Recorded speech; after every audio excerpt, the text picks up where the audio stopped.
하나님께서는 믿음의 사람들에게 각각 다른 재능과 은사들이다. 이 하나님께서 우리에게 이런 은사를 주시는 것은 주님의 영광을 나타내는 삶을 살고 또 그것을 통해서 하나님을 잘 섬길 수 있도록 이렇게 은혜를 주시는 것입니다. 은사의 의미는 은혜로운 선물이거든요. 은혜로운 선물이라는 것은 선물은 우리가 뭔가를 받을 만한 가치나 대가를 지불하지 않더라도 이것을 주시는 분이 이제 우리에게 값없이 주시는 것이죠. 그래서 이 은사는 하나님께서 우리 모든 믿는 자들에게 값없이 주시는 선물입니다. 근데 이제 이것을 주시는 이유가 있습니다.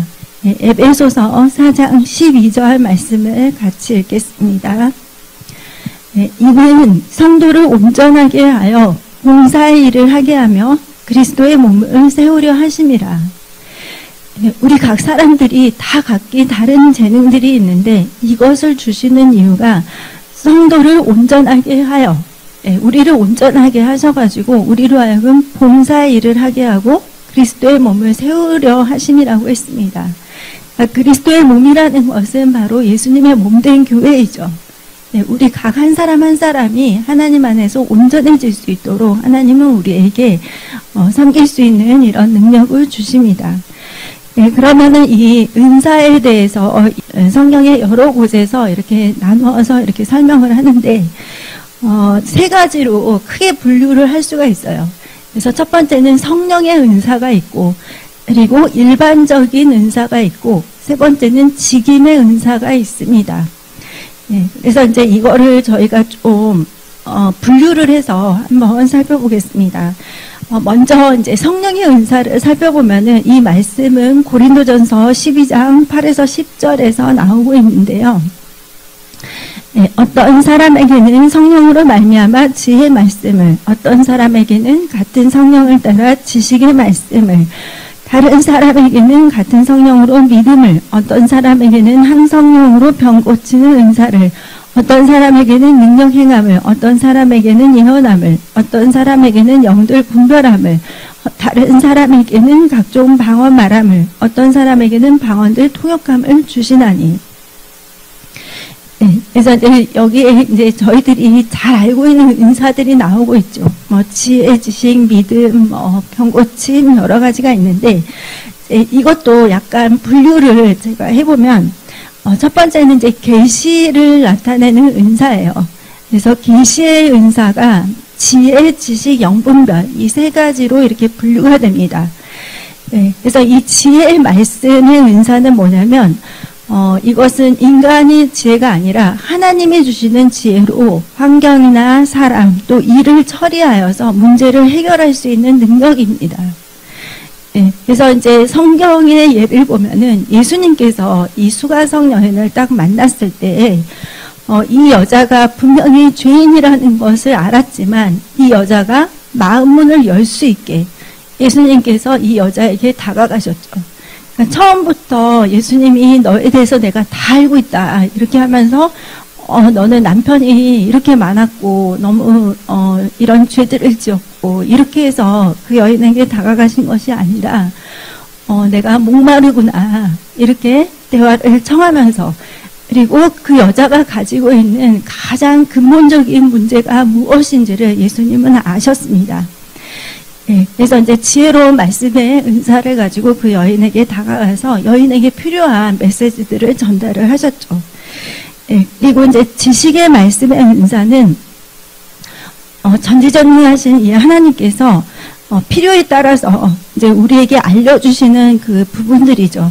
그래서 예를 들면은 어떤 분이 이유를 알 수 없는 어떤 병에 걸렸을 때 그 병의 원인과 그 병명들을 이렇게 알아낸다든지, 그리고 또 이 수가성 여인의 과거를 알고 있었던 이 예수님께서 발휘하셨던 은사도 바로 또 지식의 은사입니다. 그래서 하나님은 우리에게 필요한 지식을 때를 따라서 이렇게 주실 때가 있습니다. 그리고 이제 영분별의 은사인데요. 이 영분별은 어렵게 생각하지 않으셔도 되는 게 이게 성령의 역사인가 악한 영들의 역사인가 이거를 분별하는 것입니다. 예, 그러다 보니까 이 분별의 기준이 성경이 되겠죠. 예, 성경이 옳다 하면은 그것은 맞는 것인데, 말씀에서 벗어났다면 이제 그것은 하나님의 역사가 아닙니다. 예, 그래서 이제 이 영분별이 필요할 때는 언제냐면, 예를 들면 우리가 뭐 꿈을 꾸거나 환상을 보거나 또 어떤 낯선 사람들이 우리에게 어떤 메시지들을 가지고 다가왔을 때, 이제 이것이 하나님께 속한 것인지 그렇지 않은 것인지를 이제 분별을 하는 것이죠. 예, 그래서 이제 말씀을 이렇게 기준으로 딱 보면은, 이것이 하나님의 것인지, 아니면 사단이 준 것인지, 아니면 내 육신의 생각이나 경험을 통해서 오는 것인지, 이제 이런 것들을 알 수가 있습니다. 저도 이제, 여러 경험을 이렇게 하면서 지켜보면은, 이것이 뭐 단 한 번에 모든 것들을 이렇게 딱 통찰할 수 있는 능력이 생기는 것이 아니라, 우리는 인간이다 보니까 약간 시행착오도 필요하고, 예, 그리고 또 어떨 때는 좀 틀릴 때도 있죠. 예, 그러다 보니까 필요한 것이 뭐냐면 멘토의 그 지도가 꼭 필요합니다. 우리가 목사님들을 통해서 이 꿈을 검증을 하고, 그리고 또 내가 어떤 음성을 받았는데, 아니면 성령의 감동만마를 받았는데, 이것이 정말 내가 그냥 내 마음속에 떠올리는 건지, 아니면 진짜 하나님이 주신 것인지, 아니면 사탄이 나를 속이기 위해서 이것을 주었는지, 이제 이런 것들을 분별을 할 때, 내 자신의 생각도 물론 중요하지만, 반드시 기도하면서 이제 성령님께 도움을 구해야 되고, 그리고 또 내가 아직 성령의 음성을 듣거나 이런 것들이 익숙하지 않다면, 목사님들, 또 전도사님, 또 셀목회자들에게 이제 이런 부분들을 같이 나누면서 같이 기도하고 또 정확하게 확증을 받을 수가 있습니다. 네, 그리고 이제 이 계시 은사가 있고 발성의 은사가 있는데요. 발성의 은사는 저희들이 잘 알고 있는 방언의 은사, 방언 통역감, 그리고 이제 예언의 은사이죠. 네. 그래서 이 은사로서의 방언, 그러니까 은사로서의 방언이라고 이야기하는 이유는 사도행전 2장에 보면은 이 초대교회에 이 성령이 임하고 그 사도들이 처음으로 받았던 이 방언의 은사가 이들이 외국어로 이렇게 하나님의 복음을 선포를 했거든요. 근데 이 사람들이 처음부터 그 다른 나라의 말들을 할 수 있었던 사람들이 아니라 오순절 성령이 임하면서 이들에게 그런 능력을 하나님이 입혀주신 것이죠. 그래서 이들이 그때 사용했던 이 방언은 외국어였습니다. 그래서 이 외국어를 통역을 해서 보면은 결국엔 그것이 하나님의 큰 일이었는데, 그 하나님의 큰 일은 바로 복음이었죠. 예수님이 너희들을 위해서 목숨을 이렇게 십자가에서 돌아가시고 또 이렇게 부활하셨다. 그리고 예수를 믿게 되면 너희들은 구원을 받는다. 이 복음이 바로 하나님께서 그때 당시에 주신 말씀이었습니다. 그리고 이제 은사로서 주어진 방언도 있어요. 은사로서 주어지는 방언은 바로 우리가 성령 충만을 받은 후에 개인의 그 기도 생활을 잘할 수 있도록, 그리고 기도 생활의 유익과 능력을 주시기 위해서 우리에게 주신 것이 방언의 은사입니다. 그래서 이 방언은 성령님께서 우리를 인도하시는 것인데, 영으로 우리가 하나님께 비밀을 말하기 때문에 사탄도 그리고 다른 사람들도 다 알아들을 수가 없고 유일하게 하나님만이 아실 수 있는 은사입니다. 근데 이제 또 이 방언의 은사는 또 모든 은사들 중에서 유일하게 자기 자신에게 덕이 되는 은사이죠. 네, 그래서 사도 바울이 내가 다른 사람들보다 방언을 더 말함으로 하나님께 감사한다고 했습니다. 네, 저도 이렇게 신앙생활을 해보면 어떨 때는 이제 새벽부터 이렇게 집에서 차분하게 기도를 할 수 있는 그런 환경도 되지만 또 그렇지 않은 환경일 때도 있어요. 이제 그럴 때는 방언 기도를 막 하는 거죠. 네, 그래서 이제 제가 운전할 때는 정말 할 수 있는 것이 듣는 거하고 내가 그냥 스스로 말하는 거, 이거밖에는 할 수가 없는데, 네, 그럴 때는 정말 찬양을 들으면서 방언 기도를 하면 정말 좋죠. 예, 그리고 이제 또 통역이 필요한 방언도 있습니다. 이것은, 고린도전서 14장에 나오고 있는데, 하나님께서 이제 교회에 어떤 말씀들을 주시기 위해서 이 통역이 필요한 방언을 이렇게 사람들과 하여금 말을 하게 하실 때 통변의 은사를 가진 사람들이 이 방언을 통변을 함으로써 그 교회에 필요한 말씀들을 주실 수가 있습니다. 그래서 어떻게 보면은 이 통변의 은사를 통해서 주어지는 방언의 해석들이 예언적인 내용들이 있을 때가 많이 있습니다. 네, 그래서 교회의 유익을 위해서 이 방언 통역의 은사도 하나님이 이제 방언을 꼭 통역을 해야 될 때, 필요가 있을 때에 주십니다. 그리고 이제 예언의 은사가 있습니다. 네. 이 고린도전서 14장에 보면은 예언은 사람에게 말하여 덕을 세우고 권면하고 위로하는 은사라고 분명히 나와 있습니다. 근데 이제 우리 크리스천도 약간 오해를 하는 것이 예언을 하는 거는 약간 장래를 알아맞추는 거 아니면 과거를 알아맞추는 거 이렇게 생각을 해요. 근데 성경은 분명하게 사람에게 말을 하는 거고 예언은 그리고 덕을 세우고 권면하고 위로하는 은사라고 했습니다. 그러니까 어떤 예언자가 예언을 한다고는 하지만 그 사람을 이렇게 압제한다든지 아니면 그 사람의 삶을 이렇게 올가민다든지 통제한다든지 조정을 한다든지 이렇게 하는 것은 하나님이 주시는 예언의 은사가 아닙니다.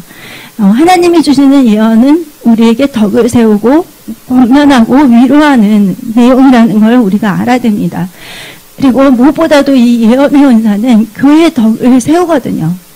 그러니까 모든 성도들에게 유익이 되고 또 교회가 더욱더 세워지고 또 예수를 모르는 사람들이라 할지라도 그리고 또 그런 좀 냉랭한 신앙의 사람이라 할지라도 이 예언의 은사를 통해서 하나님의 사랑의 음성을 듣고 하나님의 뜻을 깨닫고 이렇게 해서 하나님께로 더 가까이 나아가게 하는 것이 이제 이 예언의 은사입니다.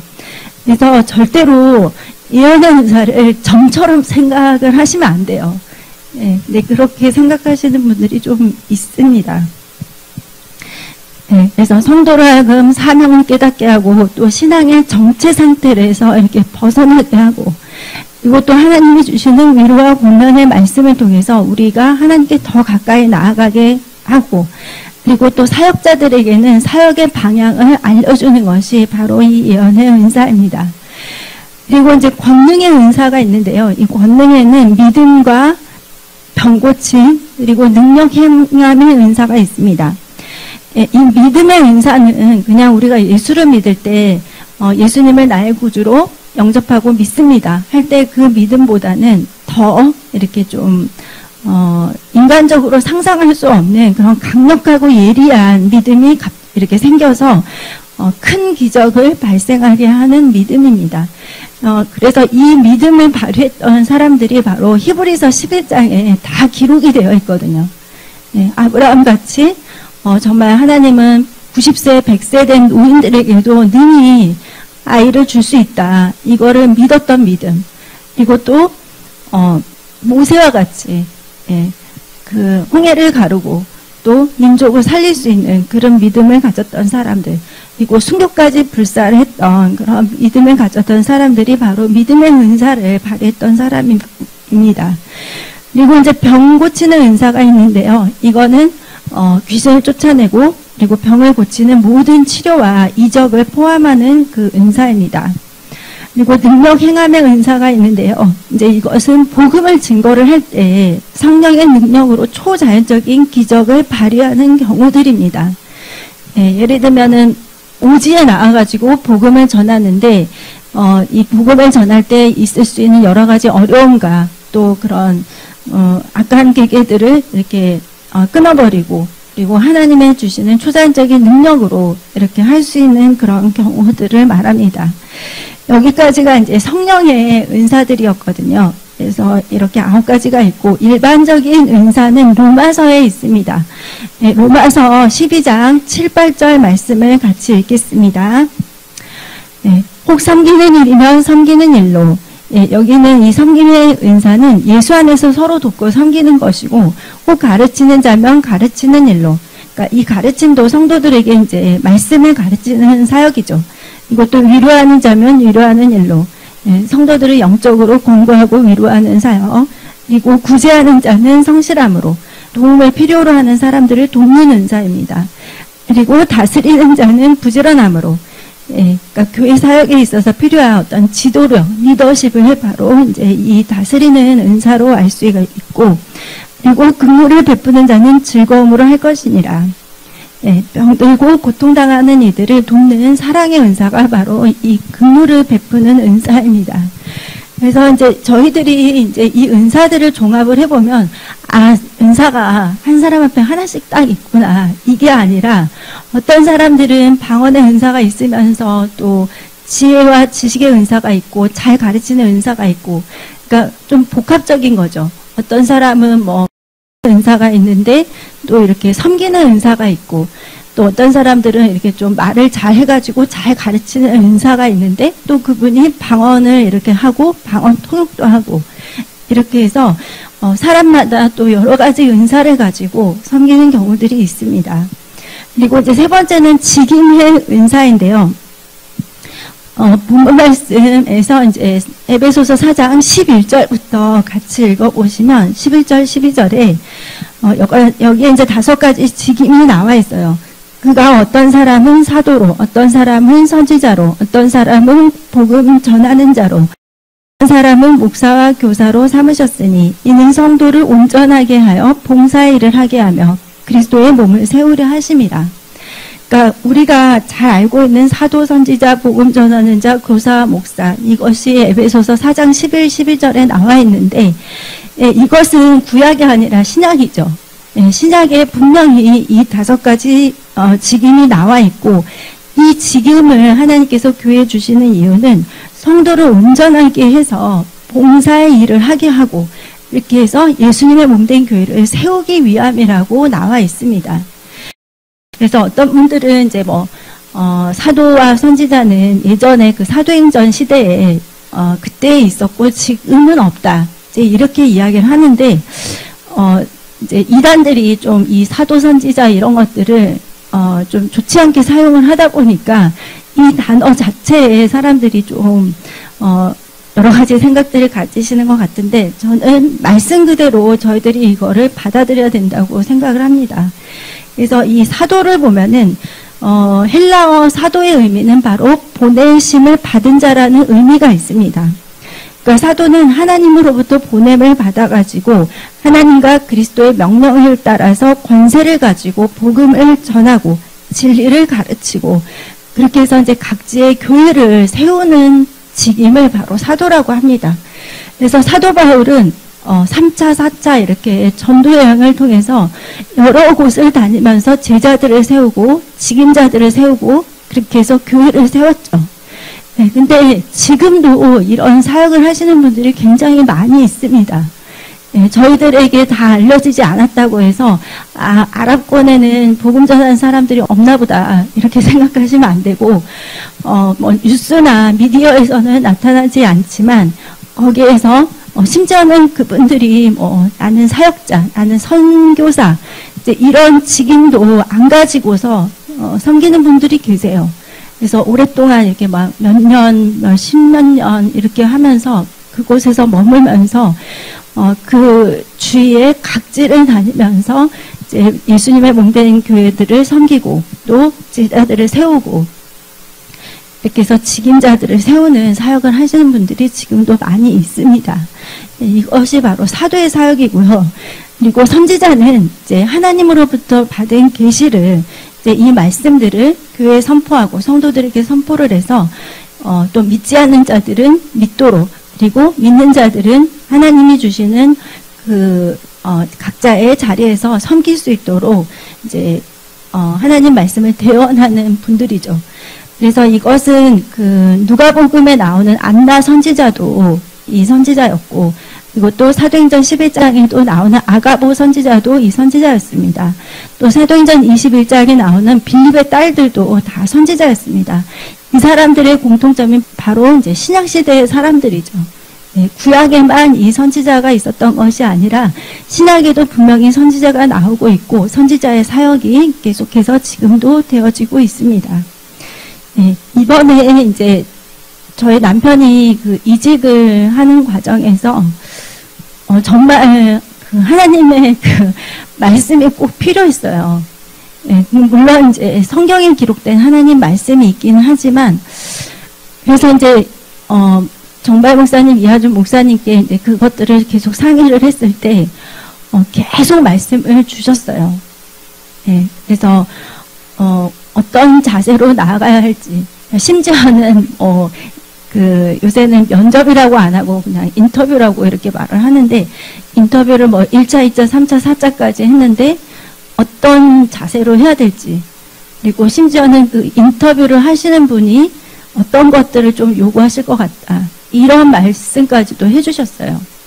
예, 그러니까 그런 것들을 알고서 기도를 하고 대비를 하는 거하고 전혀 모르는 상태에서 그냥 부딪히는 거하고는 정말 큰 차이가 있거든요.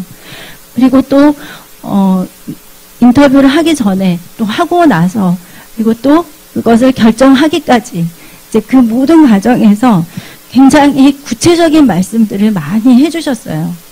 예, 그래서 저는 이것이 선지자의 사역이라고 지금도 이제 저는 말씀을 드릴 수가 있습니다. 네, 굉장히 중요한 사역입니다. 성도들을 이렇게 온전하게 세우는 데 있어서. 그리고 세 번째는 복음 전하는 자인데, 하나님은 우리로 하여금 지상명령을 주셔가지고 모든 크리스찬들은 다 복음 전하는 자로 세우기는 하셨죠. 하지만 특별히 이 일만을 하시는 분들이 계세요. 이 일을 전적으로 자신의 사명으로 알고 하시는 분들이 있는데, 사도행전 21장에 나오는 빌립 같은 분이 그런 일을 하고 했습니다. 지금도 그렇죠. 복음만을 전하는 그런 분들이 있습니다. 그리고 또 교사와 목사가 있는데, 이 교사는 신앙의 내용들은 이제 신자들에게 가르치는 분들인데, 주로 우리나라에서는 주일학교 선생님들, 이제 이런 분들을 교사라고 하는데, 사실은 목사님들은 대부분 다 이 교사 역할을 하고 있습니다. 왜냐하면 성도들을 하나님 말씀으로 양육을 하시기 때문에. 그래서 교사와 목사는 어떻게 보면 좀 뗄래야 뗄 수 없는 그런 사역이기도 합니다. 그리스어로 이 목사의 의미는 양치기의 의미가 있어요. 예, 그래서 목자가 양을 돌보듯이 그렇게 이제 목사님들은 바로 영혼들을 돌보고 말씀을 가르치고, 예, 성도들의 신앙생활을 돕는 역할을 하십니다. 예, 그래서 어떻게 보면은 또 우리 교회 같은 경우는 목사님은 사도이면서 목사이면서 교사의 역할을 하고, 또 이하준 목사님도 선지자이면서 목사이면서 또 교사의 역할도 하시고, 그리고 또 저희 성도님들을 보더라도 이렇게 여러 가지 은사들과 직임들을 같이 가지고 섬기는 분들도 많이 계십니다. 예, 그러면은 이 은사가 어떻게 주어지는지 이제 보면은, 첫 번째는 이제 하나님은 이거를 하나님 주권으로 이렇게 성도들에게 은사를 주십니다. 그래서 고린도전서 12장 11절에 이 모든 일은 같은 한 성령이 행하사 그의 뜻대로 각 사람에게 나누어 주시는 것이니라. 예, 그의 뜻대로라고 하셨죠. 하나님 주권으로, 하나님 뜻대로 각 사람들에게 그 필요에 따라서 주십니다. 근데 이제 또 저희들이 그 은사가 필요하다고 느낄 때가 있죠. 그럴 때는 또 우리가 그거를 기도할 수 있습니다. 예, 고린도전서 14장 12절에 그러므로 너희도 영적인 것을 사모하는 자인지 교회의 덕을 세우기 위하여 그것이 풍성하기를 구하라. 예, 내 자신의 유익이 아니라, 하나님 제가 이거를 섬기기 위해서 제 힘과 능으로 정말 못하겠으니까 하나님 좀 더 부어주세요. 은혜를 주세요. 기쁨을 주세요. 이렇게 해서 우리가 그거를 풍성하기를 하나님 앞에 구할 수 있습니다. 네, 그리고 이제 나에게 어떤 은사가 주어졌든지 어떤 직임이 주어졌든지 우리는 남과 비교하지 않고 내 자신의 분량에 따라 주어진 것임을 알고 이제 감사함으로 섬기면 됩니다. 네, 에베소서 4장 7절에 우리 각 사람에게 그리스도의 선물의 분량대로 은혜를 주셨나니, 그러니까 우리에게는 하나님이 나에게 가장 좋은 걸 주셨구나, 이렇게 생각을 하면 됩니다. 그러면 이 은사를 우리가 어떻게 사용을 해야 될지, 첫 번째는 우리가 선한 청지기 같이 서로 봉사를 해야 됩니다. 베드로전서 4장 10절에 각각 은사를 받은 대로 하나님의 여러 가지 은혜를 맡은 선한 청지기 같이 서로 봉사하라. 청지기는 주인이 따로 있어요. 이 청지기는 맡아서 관리하는 사람입니다. 그래서 우리는 서로 이렇게 섬기고 봉사해야 됩니다. 그리고 두 번째는 사랑을 따라서 해야 됩니다. 이 고린도전서 13장에 보면은 믿음과 사랑과 소망 중에서 그 중에 제일은 사랑이라고 말씀을 하셨잖아요. 그러니까 우리가 아무리 능력이 있고 내가 큰 권능을 행한다 하지만 그 안에 하나님을 향한 사랑과 또 영혼을 향한 사랑이 없다면 하나님은 그것은 아무것도 아니라고 이렇게 말씀을 하시거든요. 그래서 은사 자체가 중요한 것이 아니라 또 은사 자체가 목적이 아니라 우리가 하나님을 사랑하고 영혼을 살리고 또 그들을 사랑하는데 이렇게 초점을 두고 섬겨야 됩니다. 그리고 세 번째는 믿음의 분량에 맞게 해야 됩니다. 로마서 12장 3절에 보니까 그 뒷부분에 보시면 오직 하나님께서 각 사람에게 나누어 주신 믿음의 분량대로 지혜롭게 생각하라. 이렇게 말씀하셨습니다.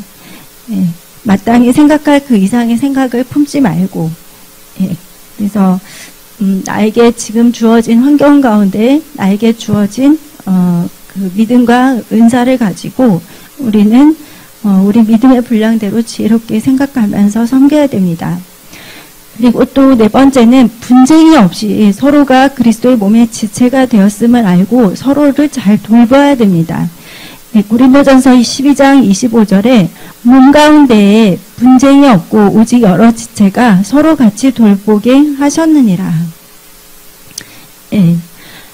그러고 이제 다섯 번째는 이제 이 직임자들, 섬기는 사람들이 가져야 할 마음의 자세를 한번 몇 가지 말씀드리면, 첫 번째는 마음을 같이 해서 사랑으로 겸손히 섬겨야 합니다.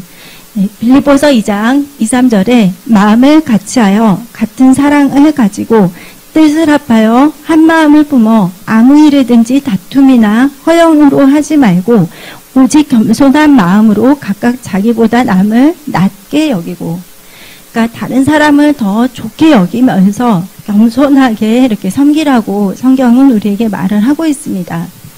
사람들 사이에서 이렇게 있다 보면은 이제 서로 이렇게 뭔가가 이렇게 비교하는 그런 경향들이 좀 생기는데, 그러다 보면은 또 뭐 질투하는 마음이 생기고 또 시기하는 마음도 생기고 경쟁하고 이러다 보면은 이제 마음이 하나가 될 수가 없고 이제 서로가 서로를 겸손히 섬기는 것이 힘들겠죠. 그래서 이런 함정에 저희들은 빠지지 않아야 됩니다. 그리고 그 맡은 자들에게 하나님께서는 충성을 구하신다고 하셨죠. 그래서 우리는 고린도전서 4장처럼 그리고 맡은 자들에게는 구할 것은 충성이니라. 하나님과 또 우리에게 맡겨진 영혼들을 충성되게 섬겨야 합니다. 그러면 이제 이 은사를 사용할 때 있어서 주의할 점이 있는지 먼저 보면은 우리는 무엇보다도 교회의 덕을 세우기 위해서 이것을 해야 됩니다. 이기적인 이유나 또 자신의 사욕을 위해서 혹은 자신을 드러내기 위한 수단이 되어서는 절대 안 됩니다. 고린도전서 14장 26절에 맨 마지막 부분을 이렇게 보시면 모든 것을 덕을 세우기 위하여 하라고 했습니다. 모든 것을 할 때 덕을 세우기 위해서 이렇게 하라고 말을 하고 있습니다. 그러니까 내가 하는 이 섬김이나 내가 하는 말이나 내가 하는 행동이나 내가 하는 모든 것들이 이게 교회에 유익이 되는가? 목사님의 목회 방침에 이게 덕이 되는가? 또 모든 성도님들에게 유익한 일인가? 이런 것들을 고려를 하면서 내가 말을 하고 행동을 해야 된다는 것이죠. 예를 들면은 내가 전도할 사람이 있는데 그 사람을 우리 교회에 전도하고 싶어요. 근데 그 사람에게 우리 교회의 단점을 계속 이야기를 하면은 그분이 우리 교회를 오고 싶은 마음이 절대 없겠죠. 그래서 이런 것들은 그냥 원초적인 얘기긴 하지만 이렇게 말씀을 드렸고, 그리고 이제 우리는 은사를 사용할 때 질서대로 행해야 됩니다.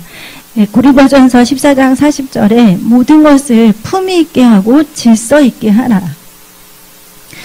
그러니까 이 질서가 굉장히 중요한 이유는 사단도 그 군대라고 이렇게 자신들의 말을 할 때가 있는데, 그런 계급, 그러니까 그거는 뭐냐면, 높은 자와 중간, 낮은 자, 이제 이런 구분들이 좀 있다는 것이죠. 근데 그런 질서 안에서 가장 필요한 것은 바로, 예를 들면 하위에 있는 그런 마귀들이 상위에 있는 그 사탄을 대적을 한다. 이렇게 되면 스스로 분열할 수밖에 없거든요. 그래서 어느 사회나 어느 조직이든지 질서 가운데 나아가는 것이 참 중요합니다. 예, 그래서 교회도 마찬가지예요. 하나님께서는 교회의 권위자들을 다 세워놓으셨고, 또 교회 안에서도 질서 가운데 나아가는 것이 참 필요합니다. 그래서 뭐 어떤 그 은사가 굉장히 강력하게 나타나시는 분들이 가끔씩 이제 목회자나 또 뭐 교회의 어떤 권위자들의 권위를 무시를 하고 자신의 그런 생각대로 뜻대로 이 은사들을 사용하고 또 음성적으로 이제 이런 것들을 자신의 유익이나 사역을 위해서 사용하는 경우들이 있어가지고 문제가 많이 되는 경우들이 있었거든요. 그래서 내가 뭐 예언의 은사가 뛰어나게 나타난다, 병 고치는 은사가 뛰어나게 나타난다. 그러니까 뭐 나는 목사님 말씀 안 들어도 된다. 나는 다 배울 거 다 배웠고 내가 혼자 사역해도 된다. 네, 이거는 마귀가 갖다주는 생각입니다. 그래서 내가 꿈을 꾸고 환상을 보고 예언의 은사가 임하고 뭐 병 고치는 능력이 나타나고 여러 가지 은사들이 많이 나타난다고 해서 교회에 세운 권위와 질서에 불순종하고 무질서하게 이 은사를 사용하다 보면은 결국에는 하나님께 영광되지 않고 내 자신에게도 그건 절대 덕이 되지 않고 또 그 모든 주위에 있는 사람들에게도 덕이 되지 않겠죠. 그래서 이런 은사의 남용, 또 질서를 깨뜨리는 것, 주관적인 해석, 그리고 음성적인 활동, 또 무질서, 그리고 교회 권위자를 대적하는, 그리고 질서를 깨뜨리는 이런 것들은 저희들이 경계를 해야 됩니다. 그리고 세 번째는 이제 표적과 기사만을 쫓아가서는 절대 안 됩니다. 예, 마태복음 24장 24절은 마지막 때에 대해서 경고를 할 때 거짓 그리스도들과 거짓 선지자들이 일어나 큰 표적과 기사를 보여 할 수만 있으면 택하신 자들도 미혹하리라. 예, 그 유튜브에 보면은 정말 말도 안 되는 그런 능력을 행하는 사람들이 있어요. 무리를 걷는다든지 죽은 비둘기를 살려낸다든지 갑자기 초자연적인 그런 능력으로 막 5m, 10m 높이를 뛰어오른다든지 그래서 이렇게 사람들을 미혹하는 경우들이 있는데 이런 것들은 여러분 잘 아시겠지만 사람을 그냥 미혹하는 악한 영들의 역사라고 보시면 됩니다. 그리고 네 번째는 이제 이 은사가 나의 능력이 아닌 하나님이 주신 선물임을 알고 겸손해야 됩니다. 예, 저도 이제 그 키보드를 오랫동안 치다 보니까 제가 이제 깨달은 것은 예배 때 이렇게 섬길 때 그리고 또 교회를 내가 섬길 때 그때에 가장 기름 부음을 하나님이 많이 부어주시거든요. 그러니까 물론 제가 집에서 연습을 할 수도 있고 뭐 어디 학원에 가서 배울 수도 있겠죠. 하지만 제 경우에 비춰보면은 하나님을 섬길 때 그 기름 부음이 제일 많이 부어집니다. 네, 그래서 내가 이렇게 섬길 수 있으면 하나님이 주시는 선물이구나, 하나님 주신 은혜구나 이렇게 알고 겸손하게 섬기면 됩니다. 그리고 다섯 번째는 절제할 수 있어야 됩니다. 네, 고린도전서 14장 32절에 예언하는 자들의 영은 예언하는 자들에게 제재를 받나니. 그러니까 예전에 이제 막 은사 사역을 하고 그럴 때 막 나는 절제가 안 돼요. 나는 이걸 못 멈추겠어요. 너무 성령이 강력하게 임해가지고 도저히 이거는 그만둘 수가 없어요. 막 이런 분들이 계세요. 근데 하나님은 어지러움의 하나님이 아니라 질서의 하나님이시기 때문에 또 우리들에게는 절제할 수 있는 그런 능력을 주셨죠. 성령의 9가지 열매 중에 마지막에 이제 절제가 있습니다. 그래서 내가 성령의 지배를 받는 사람이라고 하면은 절제를 할 수가 있어요. 하지만 악한 영들은 이제 이런 것들을 무질서하게 파괴하고 그리고 자신을 드러내게 만들 수 있습니다. 그래서 우리는 하나님의 말씀은 정말 참이고 진리이고 1.1도 땅에 떨어지지 않기 때문에 그리고 우리 인간이 가장 정확하다고 생각하는 학문 중에 하나가 이제 수학이나 과학 이런 것들인데, 사실은 그것보다도 더 정확한 말씀이 바로 성경이거든요. 네, 요새 이제 목사님께서 새벽 기도 때 잠언에 대해서 한 절 한 절을 다 설명을 해주시는데, 그거를 이렇게 들을 때마다 제가 느끼는 것은, 진짜 하나님 말씀은 분명하고 정확하구나. 네, 어느 것 하나도 하나님은 그냥, 이거는 뭔가 그럴듯하게 그냥 들러리처럼 붙이는 말씀이 하나도 없으세요. 그냥 성경은 모든 말씀이 다 정확하게 하나님의 역사가 일어나는 말씀이기 때문에, 여러분 말씀을 항상 이렇게 주야로 묵상하고 또 이렇게 하나님 안에서 기도하시면서 하나님이 주시는 은사와 능력도 하나님 영광을 위해서 잘 사용하시고, 그리고 더 풍성한 은혜를 받으셔서 더 많이 하나님께 쓰임 받으시기를 예수님의 이름으로 축복합니다. 네, 기도하겠습니다.